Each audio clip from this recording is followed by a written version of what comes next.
আসলে প্রত্যেক বছর 15ই এপ্রিল নতুন বছরটা হয়, একদিন আগে হয়ে গেছে। তাও আমার পয়লা বৈশাখের নতুন বছরের আমার শুভেচ্ছা জানিয়ে আপনাদের সঙ্গে বার্তাটা আরম্ভ করি। আপনাদের যদি অনুমতি হয় তো শান্তি হয়ে যায় তো ভালো হয়। অনেকদিন ধরে নানা রকমের আর্টিকেল, নানা রকমের নিউজ করা হচ্ছিল যে আমাদের বর্তমান দুর্গাপুরের সাংসদ নিজের তহবিল থেকে কিছু করেননি। এটা ব্যাপার হচ্ছে যে communication between district magistrate of respective state, respective area and the member of parliament. তার মাঝখানে ডিস্ট্রিক্ট প্ল্যানিং অফিসার ডিপিএলও থাকে। তারপর যখনই ওনারা কোনো জিনিস স্যাংশন করেন বা সার্ভে করতে বলেন তো নিচে বিডিওর কাছে আসে, আর বিডিও তখন যে নির্বাচিত পঞ্চায়েত প্রধান আছে তার সঙ্গে চর্চা করে।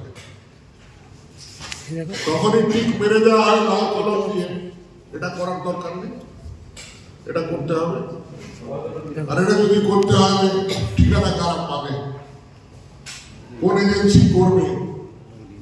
আমাদের এমপি গাইডলাইনে লেখা আছে যে মেম্বার অফ পার্লামেন্ট রিকমেন্ডেশন করতে পারে কিন্তু এজেন্সির নাম লিখতে পারে। আমি বলতে পারি না কোন এজেন্সি তাকে করবে। Implementing agency district magistrate decide করে, আর ডিস্ট্রিক্ট ম্যাজিস্ট্রেটের প্রতিনিধি রূপে এডিএম বা বিডিও ডিসাইড করে। আমাদের নর্মালি 5 কোটি টাকা প্রত্যেক বছরে এমপি ল্যান্ডের তহবিলে দেওয়া হয় এমপি ল্যান্ডকে। 5 বছরের 25 কোটি টাকা হওয়া উচিত, কিন্তু দুর্ভাগ্যবশ এবার করোনা 2020 সালে আরম্ভ হয়ে গেল। আমরা অনেক প্রিয়জনকে হারিয়েছি।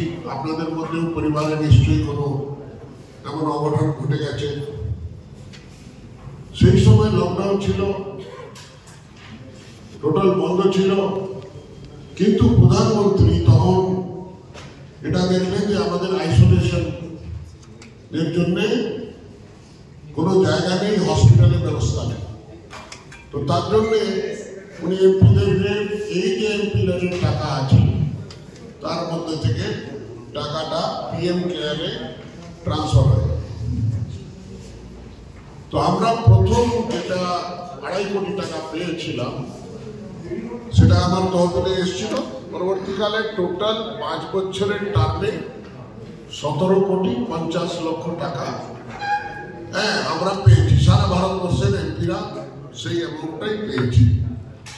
কিন্তু তারপর এর উপরে যে কাজগুলো হয় তার উপরে ট্যাক্স কাটা হয়, জিএসটি আছে, বিভিন্ন রকমের ট্যাক্স আছে, কাটা যায়। তো সেটা গিয়ে দাঁড়ায় একটা অ্যামাউন্ট, যেটা আমি 100% ইউজ করলাম, সেটা 16,80,91,000। তার মধ্যে 17 কোটির মধ্যে 17,50,00,000 মধ্যে কেটে যা বাঁচল তার হিসেবটা হচ্ছে 16,80,91,929 টাকা।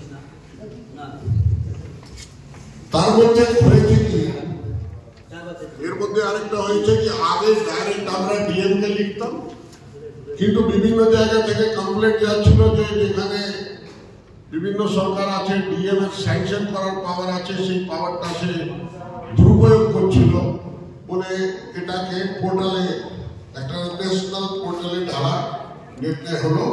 সেটা এপ্রিল 2023 থেকে।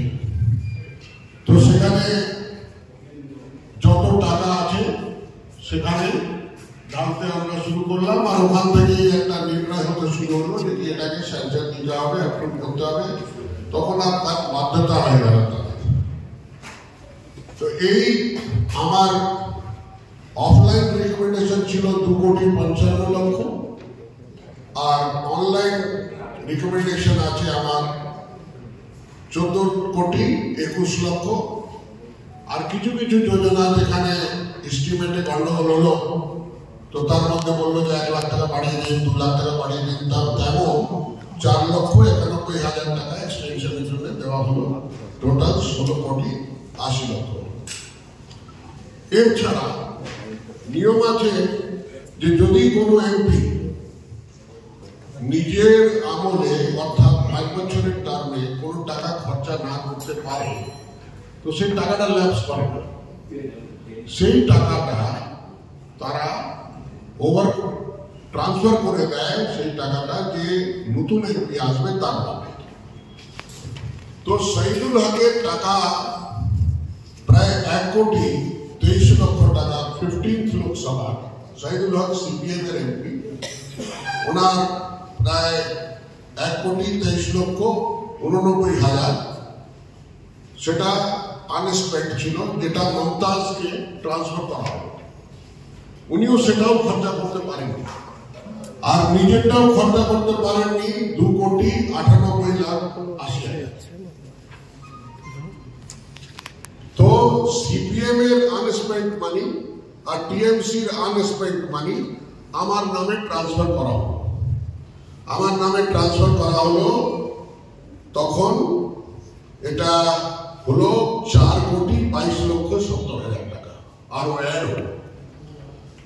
তার মধ্যে আমি 1,60,00,000 টাকার দেয় বর্ধমান ইউনিভার্সিটিতে, একমাত্র ইউনিভার্সিটি আছে পুরো এশিয়াতে যেখানে প্ল্যানেটোরিয়াম আছে।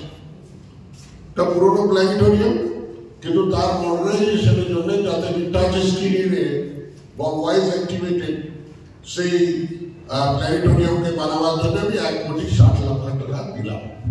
আর বাদ বাকি জন্য নাই, যার মধ্যে শ্মশান আছে, হাইমাস্ট লাইট আছে, কবরস্থানের দেওয়াল আছে, এমনি করে করে আমি প্রায় 2,58,00,000 অর্থাৎ 4,22,00,000 মধ্যে 4,18,00,000 টাকা রিকমেন্ডেশন আমি করলাম। সেটা গিয়ে টোটাল দাঁড়াচ্ছে আপনার আমার তহবিল থেকে 20,99,00,000 টাকা। এই যে কাজগুলো করলাম তার মধ্যে 171টা গ্রামীণ এলাকায় হাইমাস সোলার লাইট আর 67টা পঞ্চায়েত আছে টোটাল আমার এলাকায়। তার মধ্যে আমি 41টা শ্মশানের চুল্লি দিলাম। শ্মশান চুল্লি আমি মনে করি যে মানুষের জীবনে কয়েকটা ঘটনা ঘটে, যার মধ্যে হচ্ছে জন্ম, বিয়ে আর মৃত্যু। তো আমার চেষ্টা থাকে জন্মের জন্য বাচ্চা ঘর বা হসপিটালগুলো ব্যবস্থা আছে, স্টেট গভর্নমেন্টের রেসপন্সিবিলিটি আছে, কিন্তু বিয়ে বাড়ির জন্য কমিউনিটি সেন্টার বা ম্যারেজ হল আছে, ব্যাংকেট হল আছে, কিন্তু শ্মশানটা অর্গানাইজ নয় আমাদের। কবরস্থানগুলো অর্গানাইজ আছে, গ্রেভইয়ার্ডগুলো অর্গানাইজ আছে, কিন্তু শ্মশানগুলো নাই। মানে কোনো রকমে কাঠ জোগাড় করলো, সেই সময় বৃষ্টি চলে এলো, ঝড় চলে এলো, তো নিভে গেল সেটাটা। তো তাকে ছাউনি দিয়ে ভালো করে একটা এনার্জি এফিশিয়েন্ট চুল্লি একটু এলিভেটেড করে যাতে কম কাঠে জ্বলতে পারে চিতাটা।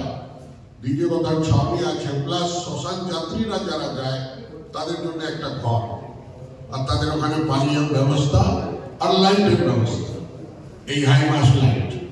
এটা আমি 41 জায়গায় করলাম। 67টা গ্রাম পঞ্চায়েত আছে।